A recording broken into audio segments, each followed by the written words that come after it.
नमस्कार दोस्तों, आप देख रहे हो जी न्यूज़ पोर्टल और मैं राजेंद्र प्रसाद। आज मैं बामनवास उपखंड के बरनाला कस्बे में हूँ, जहाँ सामने एक छान वाला घर आपको दिखाई दे रहा है। वहाँ कुछ महिलाएं भी बैठी हुई है। ये महिलाएं इसलिए बैठी हुई है कि यहाँ पर भरतलाल बेरवा की लड़की, जिसकी शादी लगभग 6 साल पहले बामनवास के ही एक गांव के युवक के साथ हुई थी, लेकिन वो शादी के बाद से ही मारा पीटी करना चालू कर दिया। क्या कारण रहा, क्यों मारता था, क्या नहीं हुआ, हम पूरी जानकारी उनके परिवार वालों से लेकर आपको दिखाने जा रहे हैं। ये सारे उनके परिवार है और प्राप्त जानकारी के अनुसार मृतक की डेड बॉडी अभी भी राजकीय चिकित्सालय गंगापुर सिटी के अंदर है और ये जो परिवार है डेड बॉडी को लेने के लिए जा रहा है। आइए हम इनसे रूबरू होते हैं कि क्या मैटर था, क्या घटना थी कि इतनी बड़ी एक पिता अपनी बच्ची को पाल पोस के इतना बड़ा करता है, बड़ा करने के बाद उसकी शादी करता है और शादी के बाद ऐसा क्या हो जाता है कि सारे परिवार को टूटने पर मजबूर हो जाता है। आइए मैं उनसे रूबरू कराता हूँ। क्या मैटर था भाई साहब, आप बताइए। सर मैटर यही था कि 8 साल पहले शादी हुई थी। उसके बाद में उन्होंने साल 1.5 साल अच्छी तरह से रखा है। उसके बाद में वो पति उसका दारू का आदी था, वो मारता पीटता था। शादी कौन से गांव में हुई थी? ये हुई थी दुजई सुकार में, बामनवास में पड़ता है। हाँ। क्या नाम था उस लड़के का? लड़के का नाम चेतराम है, पिताजी का नाम वो रामजीलाल है, रामजीलाल। और उसके बाद में वो मारपीट करने लग गया। फिर उन्होंने अचानक ज्यादा मारपीट की तो गर्दन की रीढ़ की हड्डी टूट चुकी थी और कमर की टूट चुकी थी। उन्होंने 2 महीने तक वहीं पे कैद रखा, ना कोई इलाज करवाया, ना कोई जांच करवाई। ये कब की बात है? ये आज से 8 महीने पहले की बात है। उसके बाद में उन्होंने वहां से अज्ञात नंबर से हमारे पास कॉल आया था और हम वहां लेने के लिए गए थे, 5 आदमी। उस टाइम पे वो अंदर कमरे के अंदर मार रहा था उसको और पैसे मांग रहा था। हमको बच्ची ने बताया नहीं, डर के मारे कि कहीं या कुछ गलत घटना नहीं हो जाए। उसके बाद में आज यहाँ 8 महीने हो गए, हम इलाज करवा रहे हैं। माधोपुर इलाज करवाया, वहाँ पे उन्होंने नहीं झेला। फिर जयपुर गए, जयपुर उसको 8-10 दिन रखा। वहाँ के किसी भी अज्ञात नंबर से या किसी आदमी ने हमसे कोई जानकारी नहीं ली कि मर रही है बच्ची या जी रही है। और उसके बाद में हम बच्ची को वहाँ से यहाँ गाँव लेके आ रहे, यहाँ इलाज चला रहे थे उसका। अभी परसों को रोज वो शाम को खत्म हो गई और अभी वो गंगापुर चिकित्सालय में है। तो इसकी एफआईआर वगैरह आपने करवाई? हाँ, एफआईआर कर दो। एफआईआर कॉपी दिखाइए। ये उसकी एफआईआर कॉपी है। हाँ, दिखा रहा हूँ। अंदर से खोलो। हाँ, अंदर से।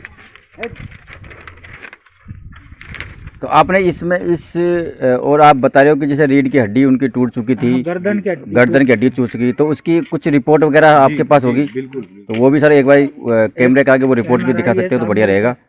और सब लिया दिखा दो। तो इस बीच में उनके ससुराल पक्ष ने कभी आपसे संपर्क करने की कोशिश नहीं की? और हमारे सुनने में ये भी आ रहा है कि उस लड़की के एक बालक भी है। हाँ। वो कितने साल का है? 1.5 साल का। लड़का है या लड़की है? लड़का है। तो ये उस मृतक की जो महिला है उसका ये बालक है। इसका भी समाचार नहीं। तो आज जो उनकी आपको ये सूचना लगी है कि उसकी मृत्यु हो चुकी है, उसके बाद आपके पास उनका कोई फोन या वगैरह कुछ आना? कुछ नहीं आया सर, अभी तक कोई नहीं है। अब आता है मरने के बाद में। जब थाने से रिपोर्ट करवाई, जब यहाँ पे कोई आदमी आया तो दाह संस्कार के लिए, तो वो किसी ने कॉल कर दिया होगा या उन्होंने जानकारी ली होगी, तो अब कॉल आता हमारे पास। आपका नाम? मेरा नाम जगदीश बैरवा है, मैं लड़की का खास चाचा हूँ। अच्छा, लड़की के चाचा हो। और आइए हम आपको रूबरू को आते हैं। ये लड़की के पिताजी हैं और ये एमआरआई है उनकी। गर्दन में चोट है, देख लो साहब। इसमें डॉक्टर ने ये बताया है कि गर्दन में चोट है, ये एमआरआई है। और सारों को सर चौड़ा करके दिखा दो। पूरी रिपोर्ट एक-एक करके दिखा दो।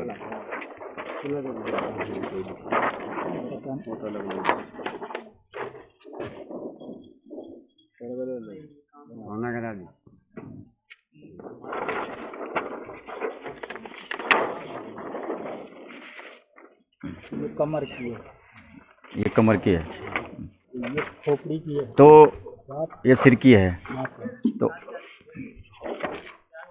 आप लड़की के पिताजी हो। हाँ सर। तो आपको इस बीच में, जैसे शादी के बीच में, कुछ आपको उन बच्ची ने कुछ बताया नहीं आपको कि इस तरह की हरकतें कुछ हो रही है?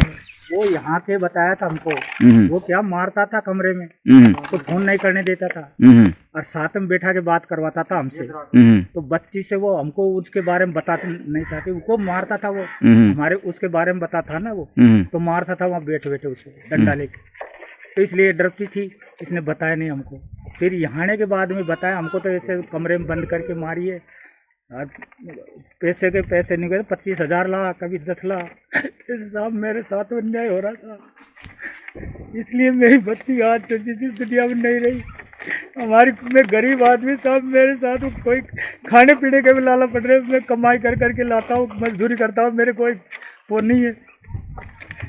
तो आप बच्ची का इलाज वगैरह सब कुछ आप करवाए थे? वाला साहब मेरी कोशिश थी ना, वहाँ मैंने लगा दिया, कहीं से भी ले ला के 2-3 लाख रुपए लगा दिए, लेकिन सक्सेस नहीं हुआ। तो जो वो अभी आपके बच्चे मृतक है, हाँ साहब, तो वो खाट पे ही लेट रहती थी? बिल्कुल हाथ पैर नहीं हिलते थे साहब।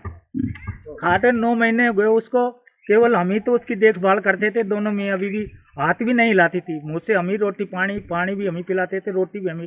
जैसे बाथरूम जाना, सारा काम उसी पलंग पे करती थी। मम्मी को हमने उसी, वो तो हाथ पैर भी ऐसे उठाते थे ना, ऐसे हम ही रखते थे उठा के।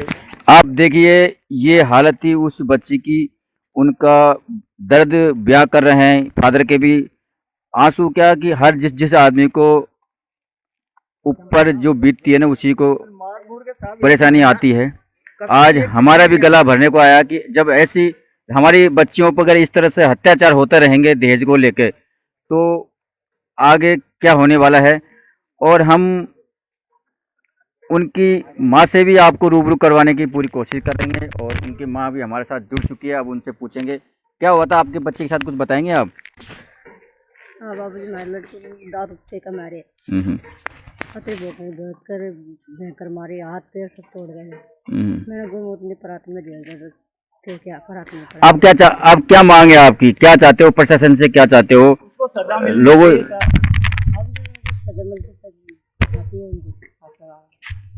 ये था, हालांकि किसी का गला सबका रुद्ध हो चुका है, किसी की आवाज़ नहीं निकल पा रही है, क्योंकि जब किसी की एक जवान लड़की इस दुनिया को छोड़ के चली जाती है तो उसके ऊपर क्या बीतती है वो और आपसे और हमसे ज़्यादा कोई नहीं जान सकता। ये जो सारा परिवार है आज दुख की नैया को लेकर डूबा हुआ है। सारे लोगों का खाना पीना बंद है।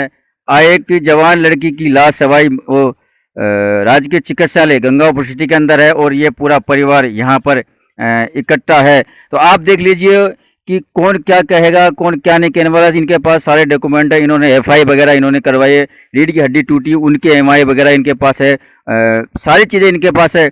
लेकिन कहीं न कहीं ये दहेज के लोभी, इनकी वजह से हम हमारी जवान लड़कियों को, हमारी बहन बेटियों को खोते नज़र आ रहे हैं। इसमें ऐसे भेड़ियों को जल्दी से जल्दी और कठिन सज़ा होनी चाहिए, ये भी हमारी भी यही मांग रहेगी।